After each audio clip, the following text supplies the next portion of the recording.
La justice expliquée aux élèves du lycée professionnel Max Joséphine jusqu'au 6 octobre. Une exposition interactive leur est proposée avec des intervenants du monde judiciaire. Une exposition qui aborde des sujets liés aux infractions pénales.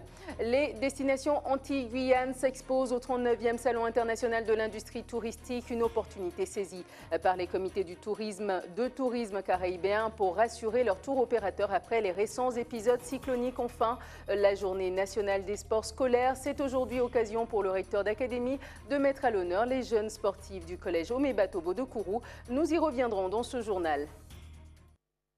Madame, Monsieur, bonsoir et bienvenue dans cette tranche d'information.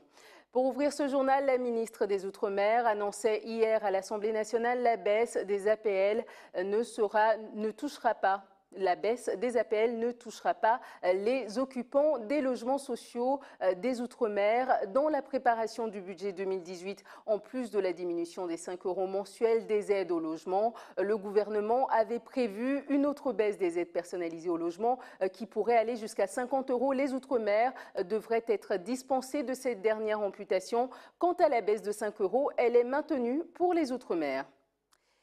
Éducation à présent avec une exposition interactive pour prendre connaissance de ses droits. C'est au lycée professionnel Max Joséphine jusqu'au 6 octobre. Cette exposition aborde notamment les sujets liés aux différents niveaux d'infraction, raquettes, viols, drogue et plus globalement aussi des questions de la vie courante, éducation, protection, majorité, sexualité. Tout cela en compagnie de professionnels du monde judiciaire. Cela a fait des émules auprès des élèves. Reportage de Pierre Tréfou. Ce matin, les élèves du lycée Max Joséphine découvraient en compagnie du président de chambre à la cour d'appel de Cayenne, François Genicon, l'exposition 13-18, question de justice. L'occasion pour eux de découvrir un système judiciaire qu'ils ne maîtrisent pas forcément. Donc c'était intéressant de confronter le monde judiciaire avec les élèves pour qu'il y ait des débats, pour que les élèves puissent comprendre comment fonctionne la justice, quel est leur droit, mais aussi quel est leur devoir. Voilà. Donc cette exposition parle des infractions, parle de leur droit de s'exprimer par exemple, mais aussi des contraventions, des crimes. L'exposition fait comprendre aux jeunes le fonctionnement de la justice, en abordant des sujets liés à différents niveaux d'infraction, mais aussi à des questions de la vie. Les délits sont banalisés, la violence est quotidienne, les stupéfiants également. Bien souvent, ils peuvent avoir eu des difficultés eux-mêmes. Également, il peut y avoir des difficultés dans leur famille, que ce soit des violences intrafamiliales ou bien des trafics de stupéfiants. C'est assez quotidien et ils banalisent beaucoup trop ce genre de choses. Ils n'ont pas idée véritablement du fonctionnement, je dirais, normal d'une société classique.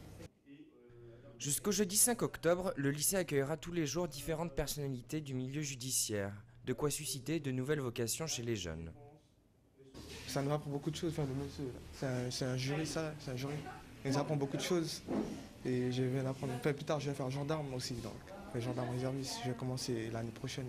Ça t'a donné un peu des envies? Oui, ça m'a motivé, ça m'a beaucoup motivé. Le gouvernement reconnaîtra finalement l'état de catastrophe naturelle pour la Guadeloupe. Pour rappel, un premier décret signé ce week-end par le Premier ministre excluait les vents cycloniques à Basse-Terre et à Grande-Terre. Face au tollé provoqué par le décret initial, l'exécutif a décidé d'ajuster ses annonces et de mieux coller à la réalité du terrain. Les précisions d'Éric Dupuis. On peut parler de réajustement. 3 jours après la signature du décret de catastrophe naturelle, le gouvernement annonce d'abord l'ajout de plusieurs communes dans l'arrêté. Aucune commune n'a fait l'objet de décisions défavorables. La Commission attend donc des expertises. Elles s'appuieront pour ce faire, non sur les vents constatés, mais sur les vents estimés qui, comme je viens de le dire, exige des analyses liées à la topographie et peut nécessiter 1 à 2 semaines. Interpellé depuis dimanche, le gouvernement a réagi lors des questions d'actualité à l'Assemblée nationale, où 2 élus guadeloupéennes se sont émus d'une situation où Paris ne semble pas comprendre la Basse-Terre. Que dites-vous aux Guadeloupéens qui ont perdu leur toiture? 108 sur la seule ville de Trois-Rivières, 40 sur la commune de Vieux-Fort voisine. Que dites-vous à ceux dont les arbres ont été déracinés? L'état de calamité agricole n'a non plus pas été reconnu. Pourtant, l'ensemble de nos producteurs, agriculteurs et marins-pêcheurs ont perdu l'ensemble de leurs récoltes et des outils de travail. Au même moment, à Strasbourg, la ministre de l'Outre-mer a précisé les mesures complémentaires prévues par le gouvernement. Si ce premier arrêté a été pris dans les 48 heures pour répondre à des mesures d'urgence, il sera suivi de d'autres arrêtés qui tiendra compte des dossiers que nous montrons localité par localité pour répondre aux besoins de chacun. En parallèle des décrets pour les assurances qui pourront être pris, un fonds d'urgence doit être débloqué pour indemniser les particuliers non assurés. Mais le montant et les modalités n'ont pas été annoncés.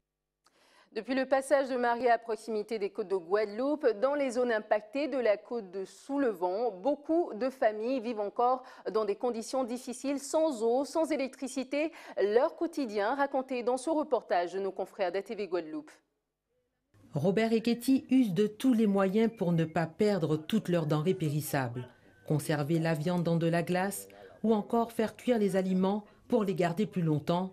Car depuis le passage de l'ouragan Maria, ce couple résidant à Monchy-Bouillante vit sans électricité, mais s'organise tant bien que mal. Je suis rentrée de Basse-Terre et puis quand on est arrivé, on a vu le congélateur est en train de décongeler ce qui restait avec les paillettes qu'on a mis. Donc là, je suis en train avec mon mari de faire bouillir un petit peu avec du sel et après je vais faire roussir pour récupérer la viande pour ne pas les perdre.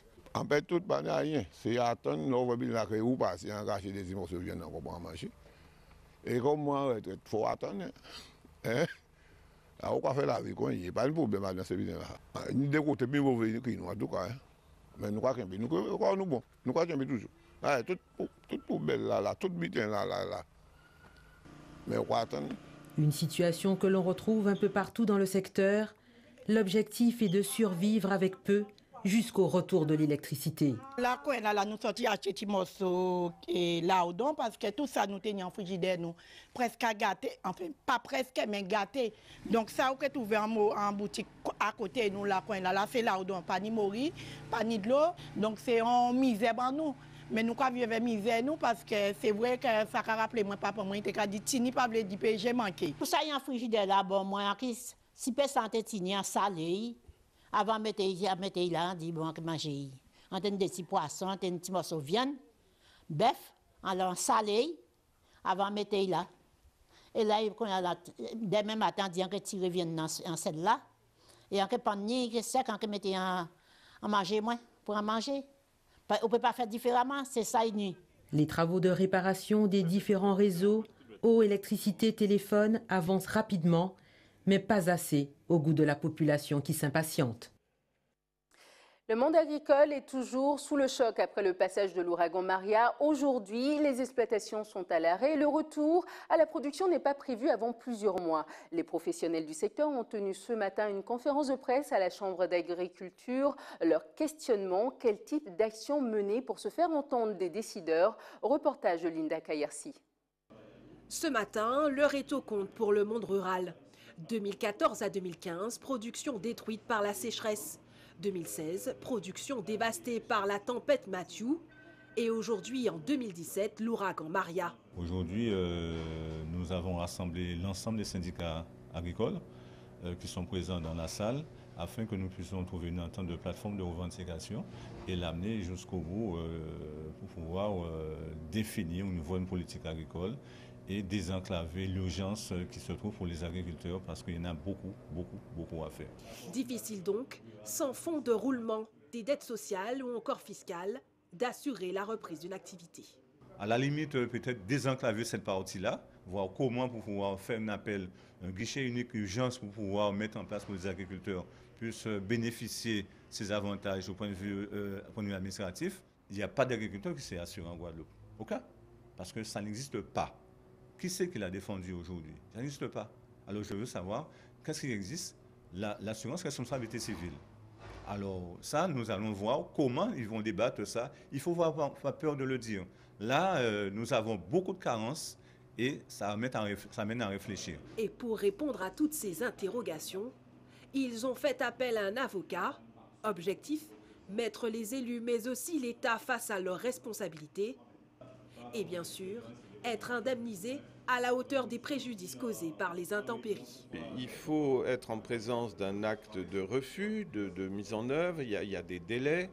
Et normalement, les délais pour contester un acte ou un non-acte administratif, c'est 2 mois. Donc ça ne va pas du tout par rapport à cette situation d'urgence à laquelle nous sommes confrontés.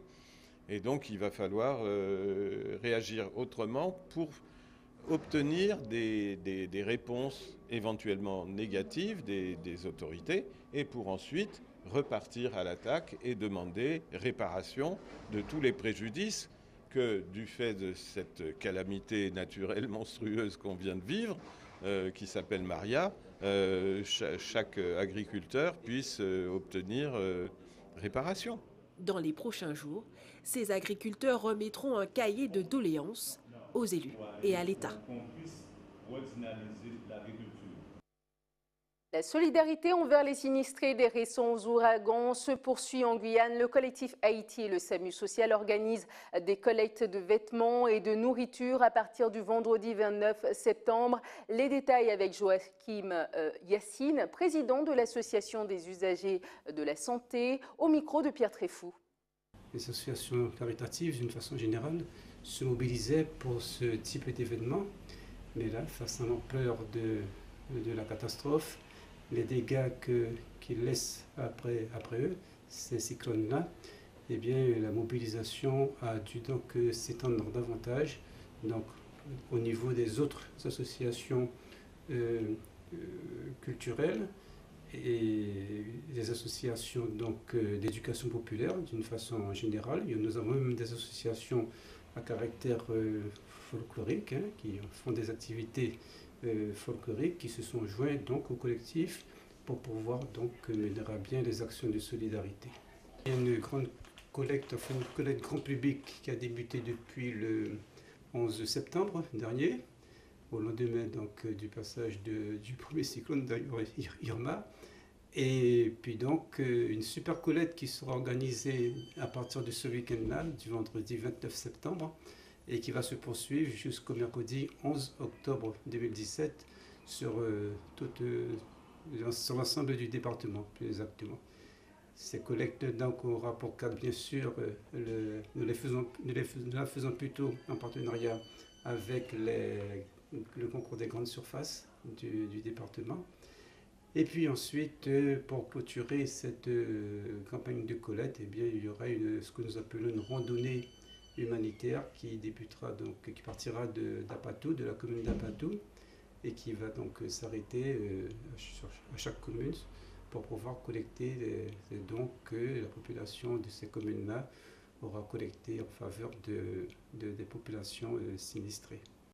Nous venons de l'apprendre, les marins pêcheurs ultramarins se sont rendus aujourd'hui au ministère des Outre-mer. Ils ont rencontré la ministre des Outre-mer et sont ressortis satisfaits de cet entretien prévu de longue date. Regardez ce reportage de nos correspondants à Paris. Je ne pourrais pas vous dire qu'on rentre avec ci ou avec ça, non. On a des promesses, des vues, de la modernisation de la flottille de Guyane, comme celle de la Martinique, comme celle de la Guadeloupe. Nous avons des points communs où est-ce que nous avons travaillé ensemble et nous avons des points qui divergent parce que ce n'est pas la même... On est sur un continent, eux ils sont dans des îles et nous allons voir comment ça va se dérouler dans les tout prochains jours, les tout prochains mois. Parce que là, nous sommes sur des fonds d'urgence. D'accord, mais vous êtes plutôt satisfait de cette réunion? De toute façon, quand vous parlez avec Mme Girardin, on est toujours satisfait. Maintenant, on verra. Le 39e Salon international de l'industrie du tourisme se déroule jusqu'au vendredi à Paris, porte de Versailles. C'est le rendez-vous incontournable des professionnels du tourisme. 31 000 visiteurs professionnels sont attendus. Plus de 1600 marques y sont exposées. Une occasion rêvée pour les comités touristiques des Antilles de rassurer leurs tours opérateurs après les récents catastrophes cycloniques. Reportage d'Éric Dupuis et de Tafari Tyrolien. Les Saintes et Saint-Martin, 2 destinations paradisiaques aujourd'hui sous le coup des projecteurs, mais plutôt pour des scènes de désolation. Sur le stand de l'île du Nord ravagée, on est évidemment conscient que la saison à venir va être compliquée. Nous, on a quand même une stratégie qui est claire, c'est que nous laissons un petit peu 5 mois à tous les infrastructures et tous nos partenaires basés à Saint-Martin, et puis bien sûr la population, de se ressaisir et de redorer un petit peu le blason de Saint-Martin pour voir quelle est la situation, qu'est-ce qu'on peut mettre en avant et qu'est-ce qui est positif pour Saint-Martin, et comment on peut redonner de la force à Saint-Martin grâce à ces choses positives. Juste à côté, le stand de la Martinique fait le plein malgré le contexte. Avec une augmentation de 9% de la fréquentation la saison dernière, le CMT espère capitaliser dès cette année. La Caraïbe est touchée par les cyclones et nous, on veut expliquer que la Martinique sort du lot et que, merci Seigneur, nous sommes safe et tant mieux et que nous pouvons avoir une saison touristique normale. Tout est normal, c'est le mot d'ordre de cette édition pour les îles de Guadeloupe qui, elles aussi, s'attachent à Paris à rassurer les tour opérateurs. Je rassure la clientèle que les hébergements sont au top, il n'y a pas de problème. Le paysage reprend, c'est la nature. Et évidemment, nous allons continuer à communiquer parce qu'il est nécessaire que cette destination doit être prisée, qui va commencer bientôt, au mois de novembre. Seule collectivité d'Amérique pas impactée par la crise cyclonique, la Guyane, qui doit elle aussi néanmoins rassurer après la crise sociale d'avril dernier. Ceux qui parlent de la crise, on leur répond que nous avons des programmations qui sont établies suffisamment longtemps à l'avance, donc il n'y a pas eu vraiment de préjudice sur la destination Guyane et ils ont effectivement reprogrammé certains donc reprogrammer leur déplacement vers la Guyane. Malgré cet optimisme de façade, la question d'une réussite de la prochaine saison touristique pour ces destinations reste taboue. Aucun opérateur n'a souhaité répondre à nos questions sur les Antilles et la Guyane. La 11e édition des Lions d'Or de la musique guyanaise, c'est ce samedi 30 septembre aux Zéphyrs de Cayenne, avec cette année une catégorie spéciale, le prix Nougon Kessa, qui récompense les chanteurs motivateurs de la grève de mars-avril dernier. Rodrigue Tisserand, chanteur de dancehall, fait partie des nominés de cette catégorie pour l'artiste Toute Révolution à sa bande-son. Reportage de Gaël Wassim. Producteur, auteur, compositeur, Mistachab de son vrai nom, Rodrigue Tisserand, est un artiste aux multiples compétences, évoluant dans un style tendance en Guyane, la musique urbaine. Membre fondateur du label Biwa Sound Cartel en 2005, il s'est forgé une forte réputation dans le milieu underground de par ses différentes casquettes. Pour moi, le projet qui m'a marqué le plus, c'est notre tout premier projet sérieux qui nous a positionnés dans le milieu. Parce qu'en fait, au départ, on faisait de la musique en tant qu'étudiant. Quand on a créé Biwa avec Karl Lerus, en tant qu'étudiant, on faisait de l'audiovisuel. Quand je suis revenu, j'ai eu envie d'en faire plus. Et In a You Turn Mixtape, c'est vraiment mon premier projet parce qu'il fallait organiser les sessions d'enregistrement, mixer une trentaine, voire une quarantaine de titres, en faire la promotion. Et ce projet-là nous a lancé un petit peu dans tout ce qu'on savait faire. En fait, ça nous a mis le pied à l'étrier parce qu'on savait qu'on pouvait tous faire quelque chose de concret. Ce passionné de musique, intéressé par l'audiovisuel, menant de front différents projets tels que des albums, des mixtapes et de nombreux clips vidéo, il est actuellement nominé au Lions d'Or 2017 avec son titre guyanais dans la catégorie Nougon Kessa. Il faut savoir que je m'étais retiré un petit peu du milieu musical, enfin de la chanson, c'est-à-dire que je me mettais plus derrière le micro. Et du coup, quand il y a eu les manifestations, j'ai eu envie d'aller derrière le micro parce que j'ai eu des choses à dire. Et aujourd'hui, j'entends que l'organisation des Lions d'Or me nomine par rapport à cette chanson. Alors, je suis content, vraiment, je suis très content, je trouve ça génial. Mais au-delà de trouver ça génial, je me dis que c'est bien parce que ça félicite les artistes qui ont bossé pendant les manifestations, qui ont trouvé du temps, qui ont su peut-être déjouer les barrages aussi pour aller poser leurs chansons. Ça va peut-être décevoir pas mal de personnes, mais j'estime que ce prix, peut-être qui devrait être décerné à toute la population, vous voyez. Il ne faut pas, selon moi, féliciter quelques artistes et pas les autres. Parce qu'on a tous fait de nos chansons des hymnes pour la manifestation. Peu importe le résultat de ce samedi, l'artiste multifacette qu'est Mistachab devrait poursuivre sa carrière musicale.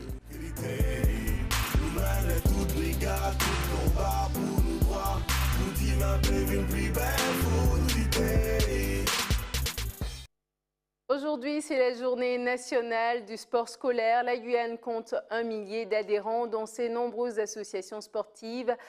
Un nombre croissant au fil des années. Cette journée a été l'occasion pour le recteur d'académie de mettre à l'honneur les jeunes sportives du collège Omeba Tobo de Kourou. Elles sont championnes de l'Union nationale des sports scolaires en course au relais. Reportage de Jonathan Lariot. Le mercredi après-midi, c'est le rendez-vous des sportifs. Au collège comme au lycée, c'est le rôle des associations sportives scolaires de prendre en main les jeunes athlètes. L'Union nationale du sport scolaire regroupe aujourd'hui plus de 1000 adhérents sur le territoire. C'est le premier pas pour se lancer dans une discipline sportive. C'est la première aventure des enfants avec l'exercice physique. C'est un prétexte, c'est un outil pour faire en sorte que l'enfant puisse faire son apprentissage au niveau de la vie associative, donc combiné avec d'autres, etc. Et puisse faire son apprentissage au niveau de la citoyenneté, parce qu'il y a le respect des règles, le respect de l'autre. La pratique, finalement, lui permet donc de se découvrir lui-même, puis de voir qu'il peut aller de plus en plus loin. Et c'est ce qui est important. Pour les filles du collège Omeba Tobo de Kourou, l'UNSS a été un véritable tremplin. Elles sont aujourd'hui vice-championnes de France du UNSS en athlétisme. Je ne pensais pas aller jusque-là. C'est juste des simples compétitions, des trucs normaux, juste pour le plaisir. On l'a mérité, je trouve, parce qu'on a travaillé dur pour arriver là. C'était exceptionnel parce que c'était une première fois que je faisais une grande compétition. Pour certaines de ces filles, le sport à l'école n'est peut-être que le début. Au-delà du parcours scolaire, des associations sportives scolaires sont un vivier d'athlètes potentiels dans lequel les clubs n'hésitent pas à venir chercher leurs futurs champions. Parmi celles qui sont là, sont déjà sélectionnées au niveau de la Ligue d'athlétisme. Elles sont allées au Carifta Games, certains ont participé au championnat de France FFA. Je pense que tout élève, quand il commence l'activité sportive, c'est à l'école. Puisque cette jeunesse est en pleine forme, ça voudrait dire qu'on peut encore avoir des sportifs de très très haut niveau. Le collège Omeba Tobo est aujourd'hui sur la deuxième marche du podium mais continue de viser plus haut. Ces jeunes athlètes rappellent que c'est avant tout l'école qui forme les sportifs de demain. C'est la fin de cette édition. Voici les titres que nous avons développés. La justice expliquée aux élèves du lycée professionnel Max-Joséphine. Jusqu'au 6 octobre, une exposition interactive leur est proposée avec des intervenants du monde judiciaire. Une exposition qui aborde des sujets liés aux infractions pénales. Les destinations anti-Guyane s'exposent au 39e Salon international de l'industrie touristique, une opportunité saisie par les comités de tourisme caribéens pour assurer leur tour opérateur après les récents épisodes cycloniques. Enfin, la journée nationale du sport scolaire, c'est aujourd'hui occasion pour le recteur d'académie de mettre à l'honneur les jeunes sportives du collège Omeba Tobo de Kourou. Elles sont championnes de l'Union nationale des sports scolaires en course relais. Merci de nous avoir suivis. Prochain point de l'actualité dans quelques minutes avec nos confrères de BFM TV. Je vous souhaite une excellente soirée sur ATV Guyane.